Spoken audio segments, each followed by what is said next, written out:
Hello dear students, कैसे हैं आप सभी। आशा करती हूँ आप सब ठीक होंगे और स्वस्थ होंगे। आईसीटी वर्चुअल क्लासरूम देहरादून में आप सभी का स्वागत करती हूँ। मेरा नाम है समता शुक्ला। और बच्चों, हम लोगों का क्लास 12th में जो चैप्टर नंबर 1 था, रिप्रोडक्शन इन ऑर्गेनिजम्स, यानी कि जीवों में जनन, चैप्टर तो आपका कंप्लीट हो गया है। आशा करती हूँ आपको वो चैप्टर अच्छी तरह से समझ में आ गया होगा। यूनिट 1 का ये पहला चैप्टर था। अब इस चैप्टर से बहुत सारे क्वेश्चंस आपके नीट में आते हैं। उसमें बहुत सारे क्वेश्चन बनते हैं जिसमें आपने एसेक्सुअल रिप्रोडक्शन और सेक्सुअल रिप्रोडक्शन के बारे में जाना। इसी यूनिट का चैप्टर नंबर 2 है आपका लैंगिक प्रजनन, किसमें? पुष्पीय पौधों में। पुष्पीय पौधों में आपको लैंगिक प्रजनन के बारे में पढ़ना है, यानी कि sexual reproduction in flowering plants. यानी कि जो आपके पुष्पीय पौधे हैं वो किस प्रकार से लैंगिक जनन के द्वारा अपनी संतति को बढ़ाते हैं और अपनी संख्या में वृद्धि करते हैं। इसको हम इस चैप्टर में पढ़ेंगे, बहुत अच्छी तरह से जानेंगे।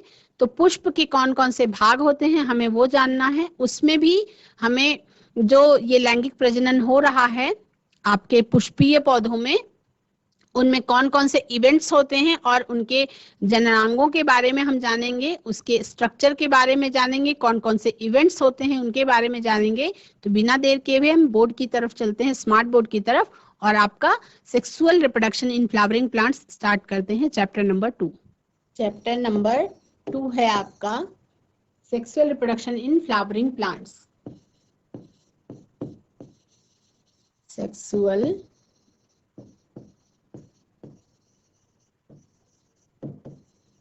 reproduction in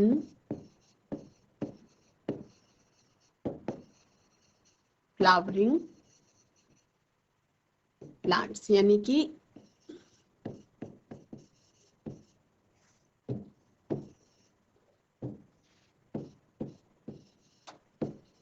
पुष्पीय पौधों में लैंगिक जनन।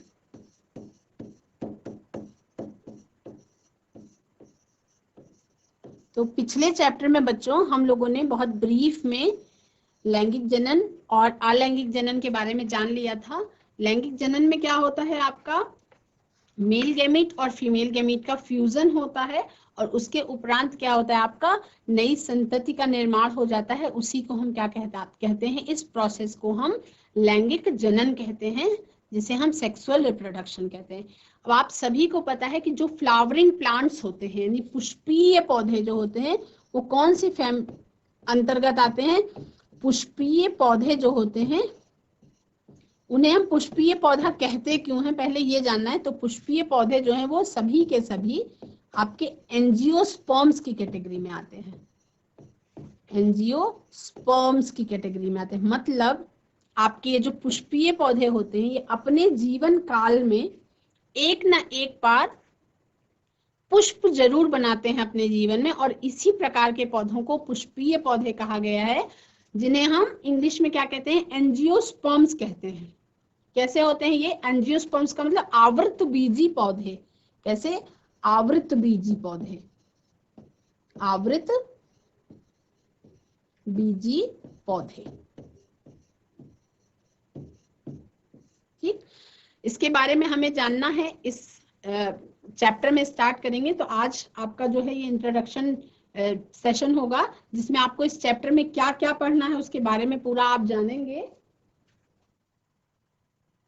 बच्चों, इस चैप्टर में हम लोगों को sexual reproduction in flowering plants जो है, इसमें हम लोगों को आपको पढ़ना है सबसे पहले कि फ्लावर क्या होते हैं।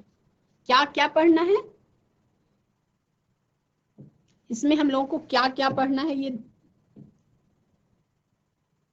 आपको पढ़ना है कि फ्लावर क्या होते हैं। सबसे पहले आपको जानना है कि फ्लावर क्या होते हैं, पुष्प क्या होते हैं। और फैसिनेटिंग ऑर्गन ऑफ एंजियोस्पर्म्स, एक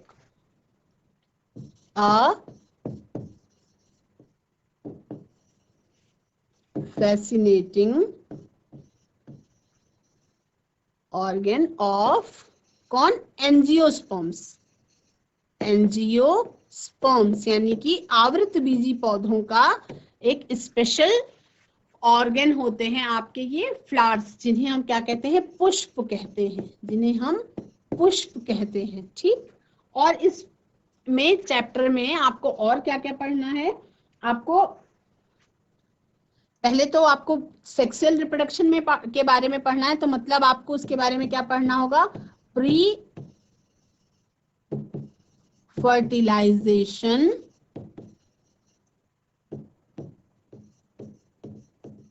इवेंट्स एंड स्ट्रक्चर्स, है ना। प्री फर्टिलाइजेशन में आपको क्या पढ़ना है, इवेंट्स एंड स्ट्रक्चर्स, मतलब कौन कौन से स्ट्रक्चर उसमें पार्ट लेते हैं और क्या क्या इवेंट होते हैं, ये आपको पढ़ना है। ठीक है, और उसके बाद बच्चों फिर आपको फर्टिलाइजेशन के बारे में पढ़ना है।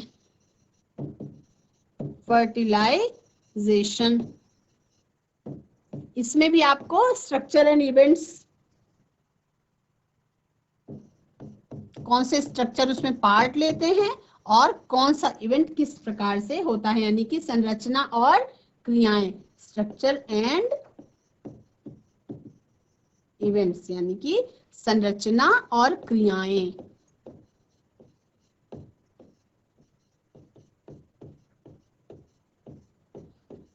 क्रिया कैसे हो रही है ये जानना है, वो जो पार्ट ले रहा है, इसमें पार्टिसिपेट कर रहा है, उसका स्ट्रक्चर क्या है, ब्रीफ में उसके बारे में हमको जानना है इस चैप्टर में। उसके बाद बच्चों हमें post fertilisation, post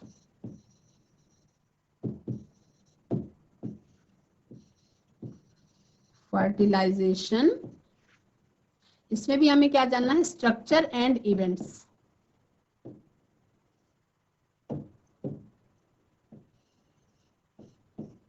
structure and events यानी कि उसमें भी हमको संरचनाएं और क्रियाओं के बारे में जानना है, कौन कौन सी क्रिया होती है और उसमें क्या क्या संरचना होती है। पहले हमको फ्लावर के बारे में पूरी नॉलेज करनी है, मतलब फ्लावर के कौन कौन से पार्ट हैं, कौन कौन से अंग हैं, फ्लावर में कौन कौन से पार्ट पाए जा रहे हैं, और उसमें से सेक्सुअल रिप्रोडक्शन में कौन कौन सा पार्ट आपका पार्टिसिपेट कर रहा है, उसकी ब्रीफ में संरचना के बारे में हम जानेंगे, वो किस तरीके से क्रिया करता है, उस प्री फर्टिलाइजेशन के समय पे कौन कौन सी प्रक्रियाएं होती हैं और उसमें कौन कौन सा पार्ट पार्टिसिपेट करता है, उसका स्ट्रक्चर क्या है। उसके बाद हम फर्टिलाइजेशन के बारे में जानेंगे, स्ट्रक्चर एंड इवेंट्स। उसके बाद हम फर्टिलाइजेशन के बाद क्या प्रक्रिया होती है, पोस्ट फर्टिलाइजेशन में इसको जानेंगे, उसमें भी हम उसकी संरचना और इवेंट्स के बारे में जानेंगे। फिर बच्चों इसमें हमको और एक चीज पढ़नी है, वो है आपका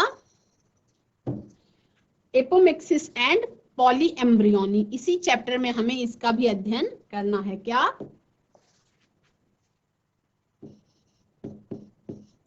एपोमिक्सिस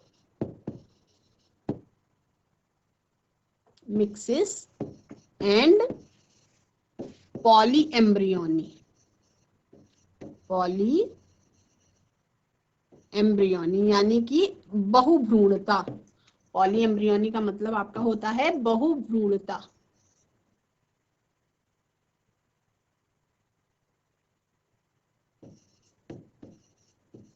बहुभ्रूणता,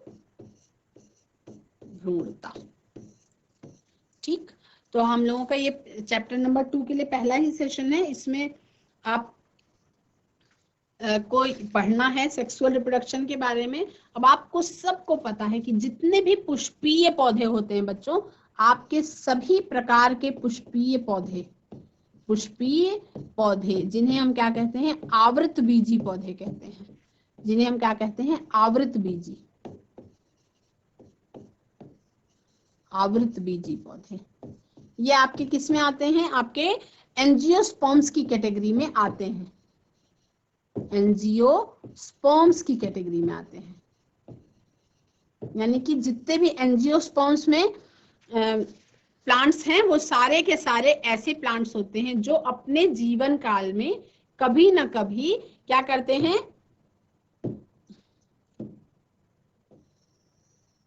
पुष्पीय पौधे कौन से होते हैं, जो अपने जीवन काल में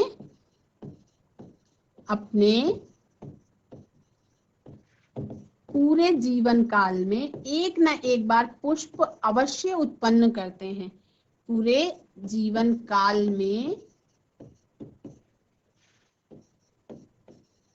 एक बार पुष्प अवश्य उत्पन्न करते हैं। पुष्प अवश्य उत्पन्न करते हैं।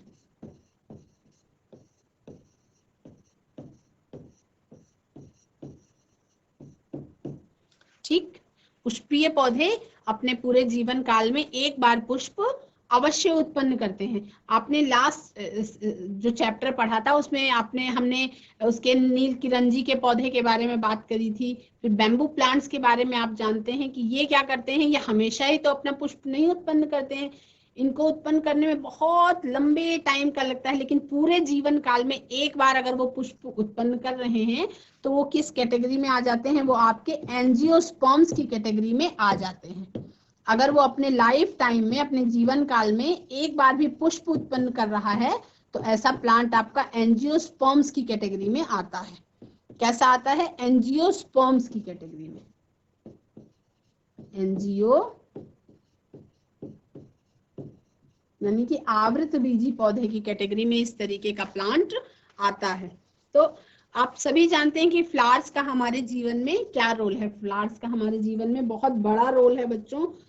आप बहुत सारे, कभी आपने फूलों की घाटी के बारे में सुना होगा। एक बार जब पिछली चैप्टर में हम लोग पढ़ रहे थे तो हम लोगों ने देखा था कि नील कुरंजी के पौधे यानी बाइलैंथस कुंथियाना ने एक बार कर्नाटका और तमिलनाडु में एक बार इतने ज्यादा पुष्प उत्पन्न हो गए थे कि पूरा बिल्कुल लगा था कि फूलों की चादर बिछ गई है, और उससे बहुत ज्यादा पर्यटक अट्रैक्ट हुए थे। तो यानी फूल जो होते हैं बच्चों वो हमारी आंखों को बहुत अच्छे लगते हैं। उसका रीजन क्या होता है कि वो बहुत ज्यादा सुंदर होते हैं, है ना। The myriads of flowers that we enjoy gazing at, the scents and the perfumes that we swoon over, the rich colors that attract us are all there as an aid of sexual reproduction. ये सारे क्या करते हैं, आपके sexual reproduction में help करते हैं। All flowering plants show sexual reproduction, यानी जितने भी पुष्पीय पौधे होते हैं वो कैसा आपका लैंगिक जनन दर्शाते हैं, आपका सेक्सुअल रिप्रोडक्शन करते हैं। और diversity of structures of the inflorescence, उनके अंदर क्या होती है बच्चों, डाइवर्सिटी होती है इन्फ्लोरेसेंस की, यानी पुष्प क्रम बहुत विभिन्नता से पाया जाता है। फ्लावर्स और फ्लोरल पार्ट्स उसके डिफरेंट डिफरेंट होते हैं, उनकी बहुत अमेजिंग रेंज है, बहुत ज्यादा उनके अडॉप्टेशंस में फर्क होता है। तो सेक्सुअल रिप्रोडक्शन कैसा भी पुष्प हो, लेकिन उससे क्या होता है बच्चों, सेक्सुअल रिप्रोडक्शन से आपका फ्रूट और सीड का निर्माण होता है। लैंगिक जनन में क्या होता है कि आपका देखिए ये आपका मेल गैमीट है। मेल गैमीट और फीमेल गैमीट को लिखते कैसे हैं हम, ये आपका मेल गैमीट है, ठीक है, और ये आपका है फीमेल गैमीट।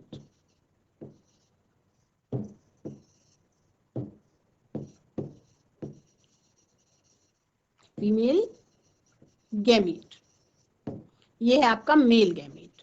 तो आप मेल गैमीट को जब लिखना होगा तो उसका आपका इस तरीके से निशान आएगा।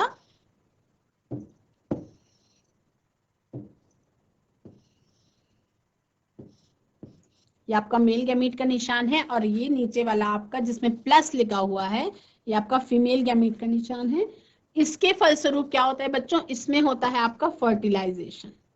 कौन सी प्रक्रिया होती है, प्रक्रिया होती है आपकी फर्टिलाइजेशन की। फर्टिलाइजेशन की प्रक्रिया के बाद यहाँ पे आपका बनता है जाइगोट, जो आपका नए पौधे में कन्वर्ट हो जाता है। ठीक, लेकिन फर्टिलाइजेशन के बाद आपका क्या बनता है बच्चों, आपका फ्रूट्स और सीड्स बनते हैं।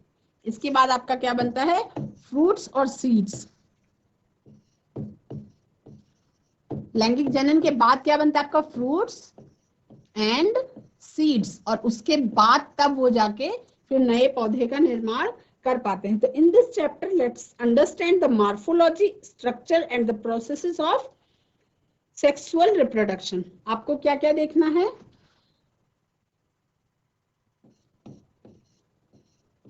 मार्फोलॉजी, फिर आपको देखना है स्ट्रक्चर, और क्या देखना है, कैसे होती है इसमें सेक्सुअल रिप्रोडक्शन, इसमें आपकी सेक्सुअल रिप्रोडक्शन कैसे होती है फ्लावरिंग प्लांट्स में, ये आपको देखना है।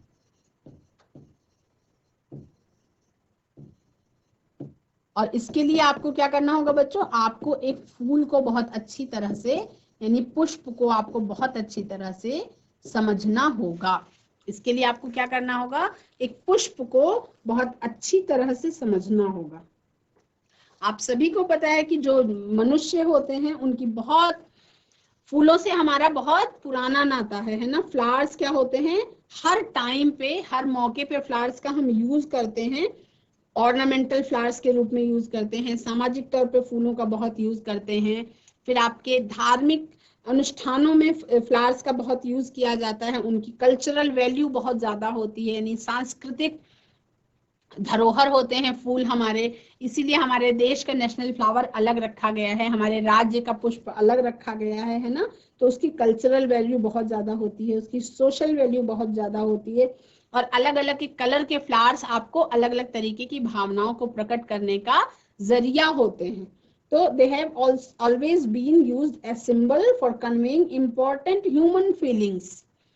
जैसे आपको प्रेम को प्रकट करना है तो उसके लिए अलग रंग का फूल यूज किया जाता है, अगर आपको अफेक्शन को प्रकट करना है उसके लिए आपका फूल अलग कलर का होगा, आपकी प्रसन्नता को प्रकट करने का फूल अलग तरीके का होता है, आप अगर किसी को बधाई दे रहे हैं तो उसके लिए आपका फूल अलग तरीके का होता है, आप अगर किसी को अपनी दोस्ती प्रकट करना चाहते हैं तो उसके लिए आपका फूल का कलर अलग होता है, इवन दुश्मनी प्रकट करने के लिए भी फूल का कलर अलग होता है। तो आप सभी कम से कम 5 फ्लावर्स के जो सजावटी पौधों के रूप में यूज होते हैं, कॉमनली जो कल्टीवेट किए जाते हैं, उनका नाम आप अपने घर में या गार्डन में देख के बता सकते हैं। जैसे आपका गुलाब है, वो कल्टीवेट किया जाता है, उसकी खेती की जाती है ऑर्नामेंटल प्लांट्स के रूप में। आपका बहुत बड़ा बड़ा एक फूल होता है, आपका गेंदे का फूल है, वो भी, उसकी भी खेती की जाती है। तो कम से कम 5 फूलों के नाम आपको लिखने हैं, 5 के आप 10 नाम भी लिख सकते हैं। आपने क्लास 11th में पढ़ा होगा बच्चों बहुत अलग अलग पार्ट्स ऑफ फ्लावर्स के बारे में, तो मैं आपको रिकॉल करवाती हूँ एक बार कि सेक्सुअल रिप्रोडक्शन में वो पार्ट्स आपके कैसे यूज होते हैं।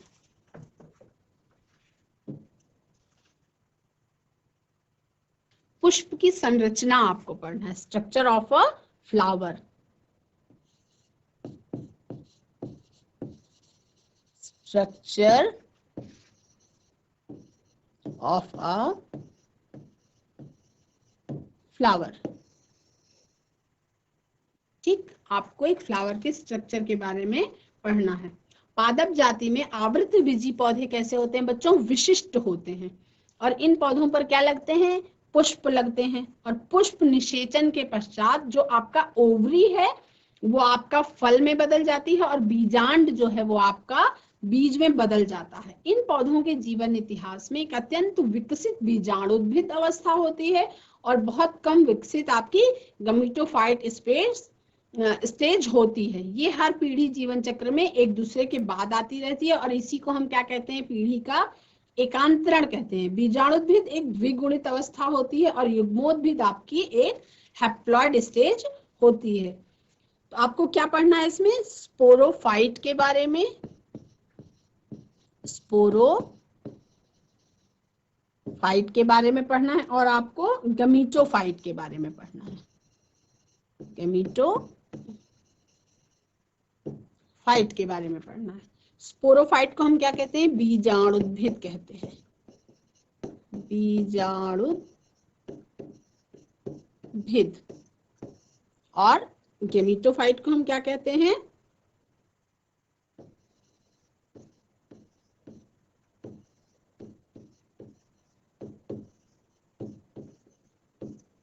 ठीक।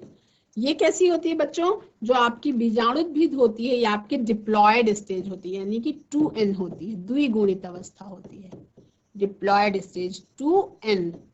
और ये आपकी कैसी होती है, हैप्लॉयड स्टेज होती है। ठीक, हैप्लॉइड और डिप्लॉइड आप सभी समझते हैं अच्छी तरह से। अब बीजाणुद्भिद आपकी एक द्विगुणित अवस्था होती है और युग्मोद्भिद आपकी एक अगुणित अवस्था होती है। हम बात करेंगे फ्लावर्स की। तो फ्लावर्स हैं क्या, कैसे इन फ्लावर्स का डेवलपमेंट होता है, और पौधे का कौन सा भाग आपका फ्लावर के रूप में बदल जाता है। तो जो पुष्प होता है बच्चों, पुष्प, अगर कोई पूछे कि पुष्प क्या होता है, तो पुष्प आपका तने का ही रूपांतरित भाग है। पुष्प जो है वो आपका तने का ही रूपांतरित भाग है, रूपांतरित भाग है। यानी स्टेम आपकी कंडेंस होने लगती है, कंडेंस्ड स्टेम, कंडेंस्ड स्टेम, यानी तने का ही आपका रूपांतरित भाग जो है वो पुष्प कहलाता है। ठीक है, अब पुष्प में क्या क्या होता है बच्चों, पहले तो हम ये जानेंगे कि पुष्प का मेन काम क्या है। पुष्प का मेन कार्य जो है वो आपका प्रजनन होता है।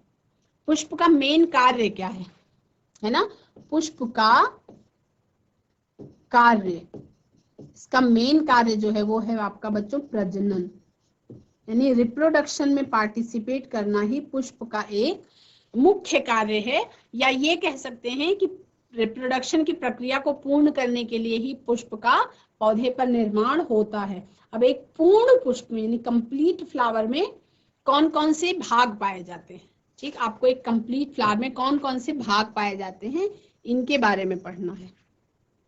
तो आपका जो एक कंप्लीट फ्लावर होता है, एक पूर्ण पुष्प में आपके पूर्ण पुष्प में आप सभी को पहले से पता है, बस हम पहले एक रिकॉल करेंगे, 4 चक्र पाए जाते हैं। पूर्ण पुष्प में आपके 4 चक्र पाए जाते हैं।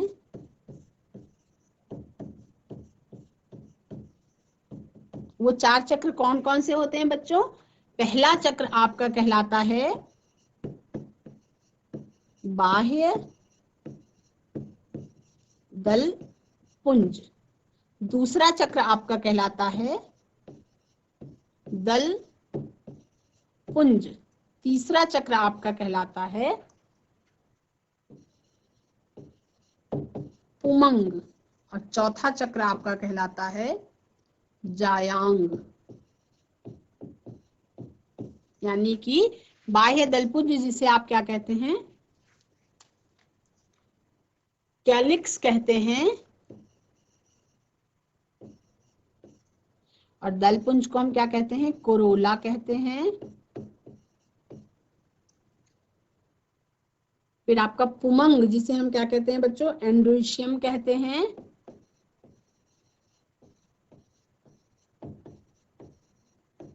और ये आपका जायांग है जिसे आप गाइनीशियम कहते हैं।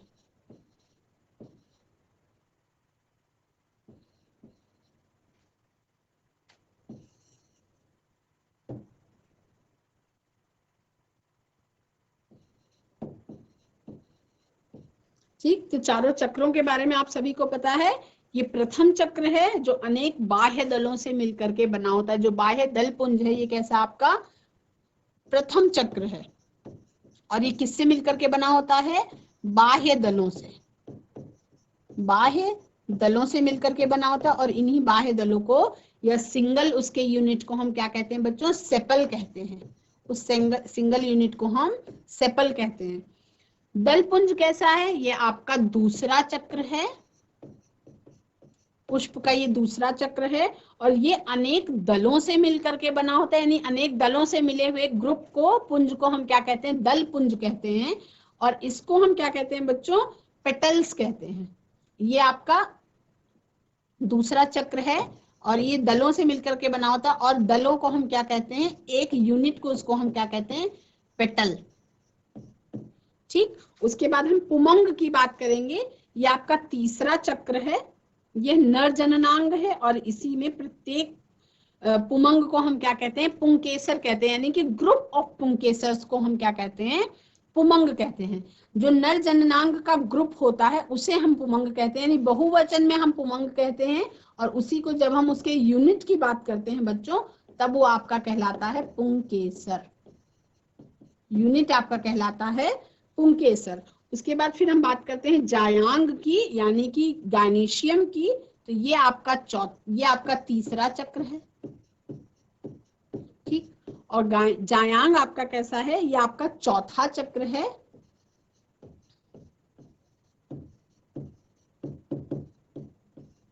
जायांग आपका चौथा चक्र है, चौथा चक्र है। ये कैसा है, आपका मादा जनन अंग है, यानी फीमेल रिप्रोडक्टिव ऑर्गन है। और इसके यूनिट को, इसके एक चक्र में एक या एक से अधिक अंडक या स्त्रीकेसर हो सकते हैं, तो उन्हें हम क्या कहते हैं बच्चों, उन्हें हम कार्पेल्स कहते हैं। उन्हें हम क्या कहते हैं, उन्हें हम कार्पेल्स कहते हैं।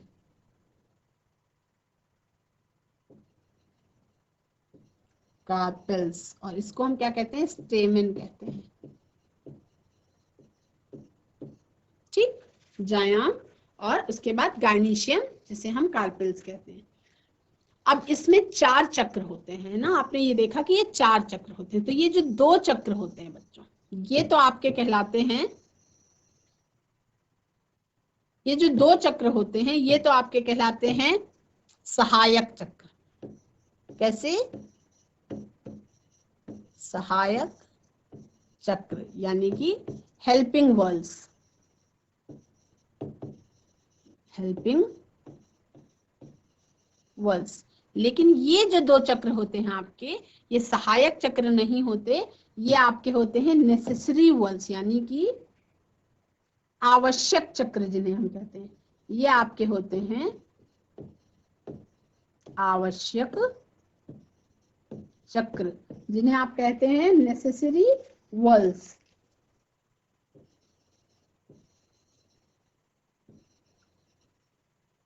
Necessary whorls. तो नेसेसरी वर्ल्स क्यों होते हैं, क्योंकि इन दोनों चक्रों के बिना, यानी पुमंग और जायांग के बिना आपका सेक्सुअल रिप्रोडक्शन परफॉर्म नहीं हो सकता। इसलिए पुमंग और जायांग को आवश्यक चक्रों की श्रेणी में रखा गया है। और सेक्सुअल रिप्रोडक्शन होने के लिए जो हेल्प करते हैं, बाह्य दलपुंज और दलपुंज, इन्हें सहायक चक्रों की श्रेणी में रखा गया है। तो बाह्य दलपुंज और दलपुंज आपका सहायक चक्र कहलाते हैं, क्योंकि ये जनन क्रिया में भाग तो नहीं लेते हैं, केवल अट्रैक्ट करने का काम करते हैं। और पुमंग और जायांग को आप नेसेसरी वर्ल्स कहते हैं, क्योंकि ये क्या करते हैं, आपकी प्रत्यक्ष रूप से जनन क्रिया में भाग लेते हैं। जो ये आवश्यक चक्र होते हैं, ये आपके जनन क्रिया में भाग लेते हैं।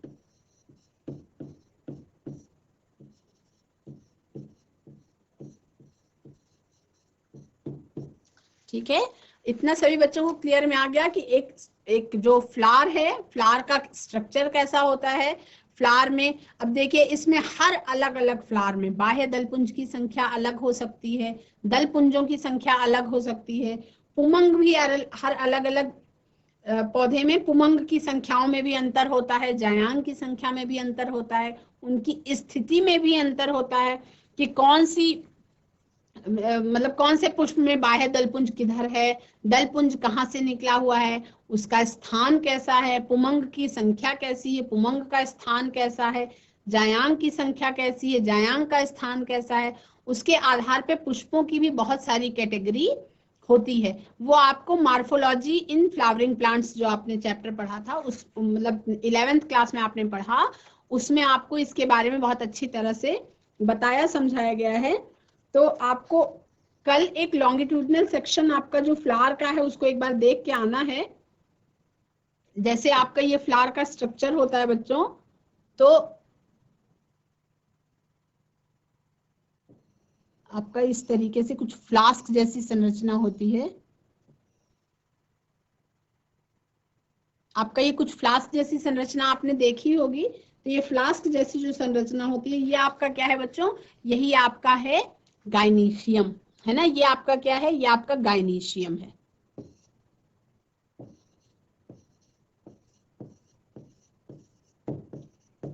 ठीक। और उसके बाद यहाँ पे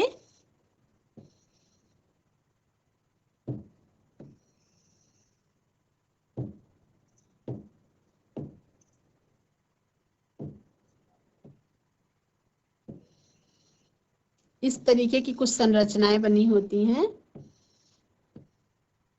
इसके लिए सबसे अच्छा आपके पास गुड़हल के फूल का एग्जाम्पल है। अगर आप गुड़हल का फूल आपके घर में लगा है तो उसको आप बारीकी से देखेंगे तो आपको ये सारी संरचनाएं बहुत क्लियर तरीके से दिखाई पड़ेंगी। बीच में जो आपकी संरचना दिखाई पड़ रही है बच्चों, ये आपकी कहलाती है गायनेशियम। ये आपका कहलाता है रेसेप्टिकल। ये आपका कहलाता है एंड्रोशियम। अब जब ये ग्रुप में है तो ये एंड्रोशियम और गायनेशियम कहलाएगा, पर जब अब इसकी सिंगल बात करेंगे तब ये आपका कार्पेल और स्टेमेन कहलाता है। इसका यूनिट जो है, यूनिट आपका क्या कहलाता है? स्टेमेन कहलाता है।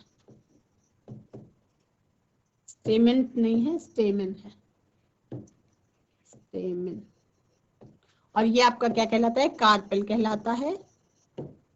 उसके बाद बच्चों अगर इसी में खूब चटक सी संरचना लगाई जाए, यहाँ पे इस तरीके की एक चटक सी संरचना हो जो जिसके ऊपर ये दिखाई पड़ते हैं, तो ये आपकी जो चटक सी संरचना है, ये वाली संरचना आपकी क्या कहलाती है? ये आपका पेटल कहलाता है, जिसे आप कहते हैं दल।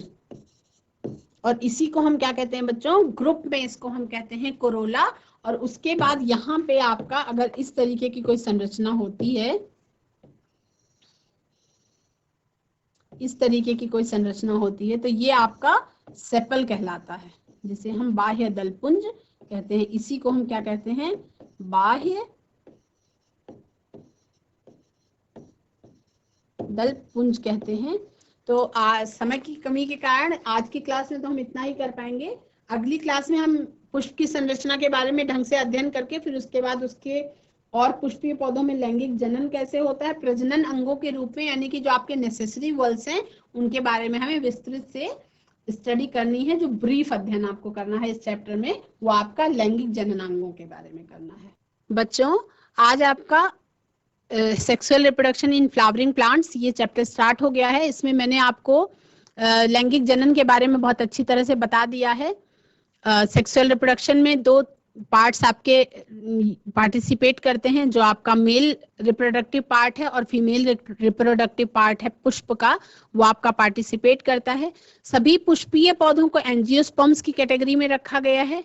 और मैंने आपको बताया कि जो पुष्पीय पौधे होते हैं वो किसी भी प्रकार का पौधा हो, किसी भी फैमिली का हो, वो आपका अपने जीवन काल में एक बार पुष्प जरूर बनाता है, यानी पुष्प की प्रोडक्शन जरूर करता है। वो चाहे किसी पौधे में 50 से 100 साल में एक बार पुष्प आते हैं, और किसी पौधे में मौसम के अनुसार हर साल फूल आते हैं, किसी पौधे में 2-3 साल के भीतर पुष्प आते हैं। तो इसी प्रकार से ये चैप्टर आपका स्टार्ट हो चुका है। आज की कक्षा में इतना ही। आज की क्लास से जुड़ने के लिए आप सभी का बहुत बहुत धन्यवाद। Have a nice day, take care and bye bye. आपका दिन शुभ हो।